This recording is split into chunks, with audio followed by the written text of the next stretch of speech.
This is Sunday Umoja TV. Bwe modu hatubabwira za interviews yoshe cyane z'abarimba banini haza Imana ndetse n'abakina mareresi n'abakina ma comedy byose uzobisanga kuri Sunday Umoja TV. Kuri umwanya dufise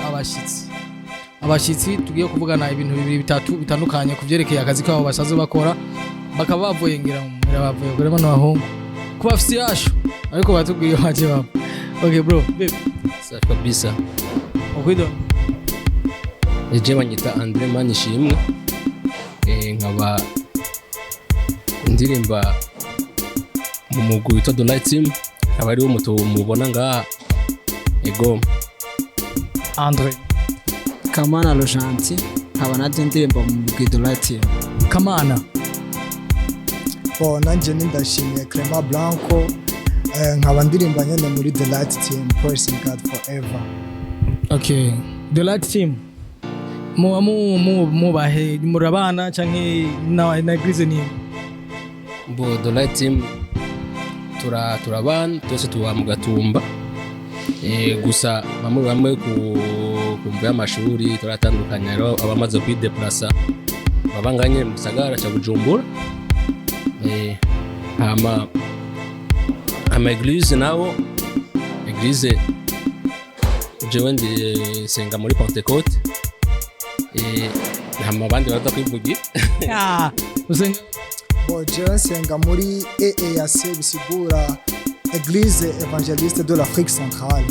muri make mu Gatumba nyene. Église Évangélique de la Amagende mu independant senga muri église zose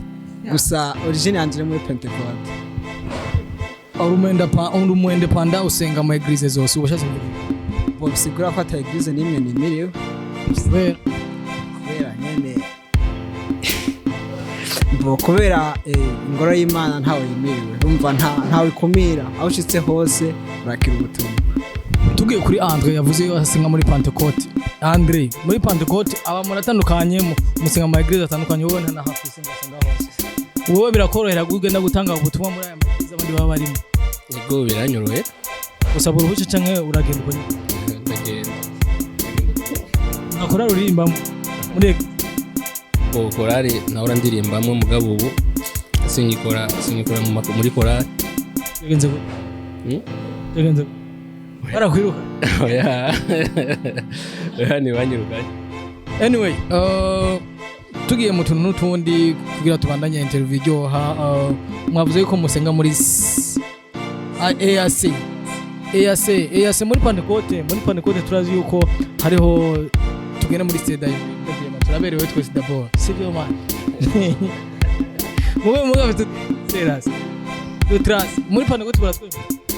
bo kubaza ku bintu bya BMA cyangwa ibintu by'amadrase mu mutwe bo ibyo hamwe no byita oya agaciyemo akanyishure ntukomplike ibi oje mbo muri Pentecote nibabyemera kubera ki batavyemera muri Pentecote. Mu bisanzwe je icyo sinakimenya kuko sindi mu Pentecote ntacyo nomenya cyo kibaza nyene Andre wari wabajije ubwambe uri mu Pentecote kapote Pentecote d'origine muga bo hama kubijanye n'ibyo onye abiyema canke ibintu byo kwimosha muri Pentecote hari ukuntu usanga batavyemera cyane sinzi gituma rero natwe twabikuriyemo uko twarigishijwe uko ibintu byo kwimosha ugashira imirongo mu mutwe ari amakosa kwambara impuzu zitabutse ari amakosa duca dukora nyine tubyumva uko onye ntituzi icyo bivako mu vyakira gute bo nyene uko nyene ubiboranye turakwiye abo bikundiye barabikurikiza bidakundiye okay ngo namakosa uvyumva gute mbo wewe ni ubizi ukiriyo okay mbo kuri bamwe namakosa kuko je kubganje novuga ko atari amakosa kwanza pardon ikosa ni cyahama ikosa ni cyaha sawa kubganje novuga ko atari amakosa bivana n'ingene umuntu gutahura afise kwijambo ego kuko ugi uraraba muntu uze muri Bible muri Bible n'ahantu hagenda hatubwira ngo kwambara uku nambare ipantaro niniya cyangwa nambare igitoko cyangwa nimwesha igihara cyangwa sinzi kujya nyine urayibona bijyanye nyene ubigize kuco uboneka yuko ari wakiriye agakiza no burya agakiza ko na Bible irabitubwira neza agakiza mu kukakira sikugenda nakubise igitoko cyangwa nimwesha igihara cyangwa ngende nunamye no bakibona ko nakiriye umuti agakiza ni umutima kwakira Yesu Kristo nk'umwami n'umukiza ukamakira mu mutima wa giye narose umufana giye naramutse yego ndamutse wowe wishuye neza cyane nka GN mbwiye tubwiye yuko ikosa ari icyaha bo abantu nshaka usanga dutahura gutandukanye ko bwanje nka jewe ikosa ndashobora kurifata nk'icyaha cyane rwose nico waviriye muri Pentecote oya je sinavuye muri Pentecote navuze ati jewe ndi mu independent muga origine yanje ni Pentecote ndasenga muri Pentecote muga nandi mu eglise ndata iwanyu gute kugira tuve muri nosije abo iwacu novuga ko iwanyu ni fresh tutadire warakijijwe byose mu mutima aho ni bon jewe sini novuga ko ntarigera mbona ko muri eglise wacu bashobora guhagarika umuntu cyangwa niko yambaye uku bodimu hariho abantu cyangwa umurongozi nyene ashobora kukubwira ati no nabugerageze ugire kidogo nyene muga ntugire exaggeration nyene muga apana ngo kuca agutimwa nyene ngo agusarishirize cameraman nibe nibiki okay kuri mic muri kumwe na Diama kuri kamera muri kumwe na Ngege nawe kuri isije uvuga ko je nko abandi babivuze gukiza n'umutima umaze kwakira Yesu nk'umwami n'ukiza mu buzima bwawe umukijije ibi navyo seno twa mutima wawe urakwagiriza ariko se urayibona nta kintu urigera wiyagiriza kandi atari cyaha kenshi mpemwera akubwira ikintu umutima wawe ujya hari abamarayika babiri uw'Imana aho si rero Holy Spirit ariko sarayikwereka avuga ati nintuze nikosa nurikore undi mutima ati iki gikore nikosa nisikosa gikore kijya rero kumubona ati umutima urumukwagiza cyane kijya ni cyaha ayisho naho kiba kitari mu mabwiriza erega ibyasaba kubwiriza gusa moke mbwira kiri inyuma y'amabwirizwa ari icyaha ubuze amabwirizwa ngo bavuze ngo ati ntukice ni icyaha muga muri uko kwica hari utundi tuntu tuva muri iryo jambo kwica duto dukorera uko unabwa example tubiri nkuko onye to kwica urashaka kwiyumvira nkarorero kononera business y'ubundi abuyisha muga ntumishe direct muga urishe ubucumu ni cyari bona kugira ati simaka bavuga ati ngo kwica ni cyango y'amabwirizwa no kuna business mabwiriza bani duze muga ntibavuga ngo ati ngo kona business mugenzi wawe ni cyaha oya urumva ibwirizwa rimwe ni titre ubwo n'ubundi n'ubusititre n'ubutiya n'ubwita ubutiya okay tugarutse kuri groupe yanyu mbe yavuze yitwa The Light Team yatanguye ijyanye mu bisanzwe The Light Team yatanguye neza muri 2016 muri ukunyene oya twatanguye turi batanu yego hama babiri muri twebwe ntibyashoboye gukunda ko tubandanye mu nyuma yabo onye harajemwe undi mukobwa umwe mugana wacu arafatirwa ntibyakunze na nyine ko tubandanye tukaba dusigaye turi batatu mbe byagenze gute kugira mukorane muri abantu batanu maybe cameraman ujyana ntabarimo cyangwa je simbe ndimo mwene mwatoranye mwe bo ajya mu gutangura groupe cyangwa umugwi kira muntu abafisi yerekwa rero iyo umuntu mudafise iyerekwa rimwe kenshi usanga mu bintu murimo yama ari inyuma cyane rero ndibaza ko abo bagiye nta yerekwa namba na vision imwe twari dufise mu mugwi okay muba mufise indirimbo zingahe kuva mugiye hamwe kugeza kuri umwanya muba mufise indirimbo zingahe kugeza kuri uno mwanya twaba dufise indirimbo zitanu kugeza kuri uno mwanya twaba dufise indirimbo zitanu muga kubera ko bivanye nuko abantu twagiye turatangurana cyane usanga participation zabo zarabagora pour le moment cyane rwose nizo ndirimbo umva navuga ko ari zitanu kuko ni zitanu tumaze gusohora yego. Okay, turaba jeune turakunda guchat kuri telefone. Kuri mwebwe guchat gukoresha réseaux sociaux mu byakira gute, c'est-à-dire ama media yiwanyu ama channel yiwanyu kugira ngo yakoreshe muri abantu batatu mufise chaîne mwese muri exploiter cyangwa harimo umwe a exploit chaîne par exemple nka YouTube twese turagira tura exploit si mufise ko gusa dufise konti imwe ya group yego. Hama mu gihe kuko ngiye kuraba kuri account yanyu ya YouTube ni account kiri hasi cyane mbe yatanguye cyane. Account yacu ya YouTube ni shasha, sinovuga ngo ni shasha cyane muga yatanguye muri 2019 ni kera myaka 3 kera cyane kwije umuriyoni waba abonera bivanye n'igihugu turimo na mubizi ibintu by'amarezo sosio ku ma YouTube ku ma channel ya YouTube bitanguranye umuvuduko ubonye.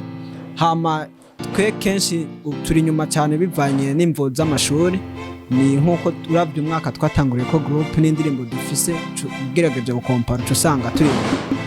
muri twese ngaha anye turi abanyeshuri kandi tuba ugutandukanye, abiga ku Mutanga, abiga mu Kamenge, aba mu Gasenyi, usanga kubona nabikunda kutugora kumva z'amashuri. Kuba account yacu iri nyuma cyane kuvuga ngo ntituyifiya cyane, oya turagerageza gusa nawe urabiza abantu tukiri hasi mu bintu by'indirimbo usanga bigoye. Muga ubu nyengera bigiye kugenda neza kuko ubu twese dusa nk'abicaye twahejeje tugiye kubyirukamwa cyane ngira mu minsi izabiza bimeze. Be muzovyirukamwe gute kugira nyine muve kuri mushike ku ibihumbi cyangwa miliyoni zingahe? Byose nibikorwa n'abafanzi bacu bagerageje kudufashamo nabo mukabidufashamo nta kidashoboka. Be mu mufise indirimbo zingahe, video zingahe? Na video dufise gusa indirimbo yabivuze dufise indirimbo zitanga tumaze gukora yego. Okay, muravuze ko muri abanyeshuri ariho mu gihe z'amashure uburyo buragoye, umwanya uragoye, mugabo ico ntemeye nuko exploitation ya compte s'amashuri uracati mu mwanya munini cyane naziga gufasha gufata amasankani dufate duteranije umwanya wose cyane turashobora gusanga ushatinze 2 heures no stop sibyo none. Hama kuri mwebwe muri abanyeshuri ata peut-être mavuze ko muhejeje hariho maybe ntakazi muri aronka cyangwa mu mwisumamo ama audio kugira mu yasohore mu buryo buvahe audio kugira dusohora uburyo musanze turatera ibifunsi inzu nkuko nyene turabajene turagerageza nyene tugashira uburyo hamwe kujya tuba twarondeye n'akarorero je ku ruhande rw'iwanje jewe bivanye n'amashuri wanje je ni secondaire nize lettres moderne hama ubu muri kaminuza ni bwa literature anglaise, mais bivanye n'ukuntu usanga rimwe na rimwe ushobora kuba bivanye n'ingabire Imana ishobora kuba yaraguhezagije zitandukanye, urashobora kuronka idiri kidogo nyene ukayicanga amafaranga yo kuja mu gikoni umuntu akaronka akaja akaririmba muri studio. Ese manager ku kintu cy'uburyo kubwanje nuvuga ko cyora gitugora sana kuko urabona yuko nta manager dufise, en plus n'umugwi wigenga nta eglise twemiriye tuvuge ati turi umugwi dukorera mu eglise kanaka. Rero ku kintu cy'uburyo kiragora kitugora gatoya kubera ko nitutwironderera kira muntu arondera hama ico umuntu yaronse tukaca dushira hamwe twese tubonye tikwiye ko tuja muri studio kuririmba tukaca tugenda bivanye n'uburyo twegeranije. Okay, bakunzi ba The Lati Team murumva yuko arabajene bafise impano zitandukanye, bafise impano nyinshi, turazi ko apare kuririmba murumva murazi ko bafise birashobora kuba bafise izindi nzini dusaba ababandanya bakurikirana abajene kuko hariho encadrement de jeunes quelque part ahantu hatandukanye yuko baraba abajene bafise bari talentueux bafise impano kugira babiyegereze bazi barabafasha kuko impano z'abajene z'ugwaruka canke z'abandi bantu bari mu Burundi nizo zituma igihugu cyaje gutera imbere ndetse mwebwe muzovamo ba daddy ba apotre ba pastor yo apa dosa twavuye ibintu byinshi mwava turirimba mugabo tugumukikiriza ko quelque chose de 30 secondes hama cyo dukotira iganiro ari kintu mufite mushikiriza umuntu ashobora gushikiriza mugabo manje kutubwira ko mwaduhenze muraririmba ntitubwira abadukurikirana kuri Sandi Umoja TV ibitari ivyo sivyo none muri ready bro ready sogeza gatebe ndaririmba no chanjaba okay sinzi ko mwaba bisate akapela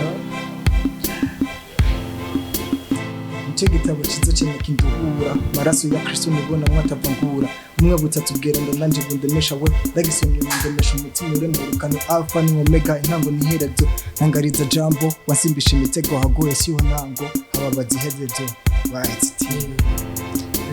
Yeah, fise umukunzi w'ukuri umukunzi yankunze akambera urumuri mbere rukundo rwiwe bwinshi runtera kuhaguma ubushobozi bwiwe bwinshi bugatuma ntahura ko ubuzima bwo bwiza nisanze ndabufise kahise kanje kabisanga yaragafuse inzira ija mu bwiza ntigera yibagirwa maraso meza yeza yatumye duharigwa turizera tukatura maze tukimugwa muri bwa bwami bwo bwiza atari bw'ibimuga urukundo rwakuzuye nibwo rwahashikanye Tessa cyane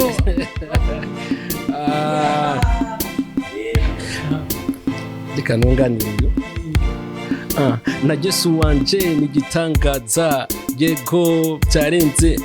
turi umwe babiri nta niwanganza niko mu rukundo rudatanzwe igitangaza ciza yafuye arazuka yowe amaraso yiwe yamaye kubuwera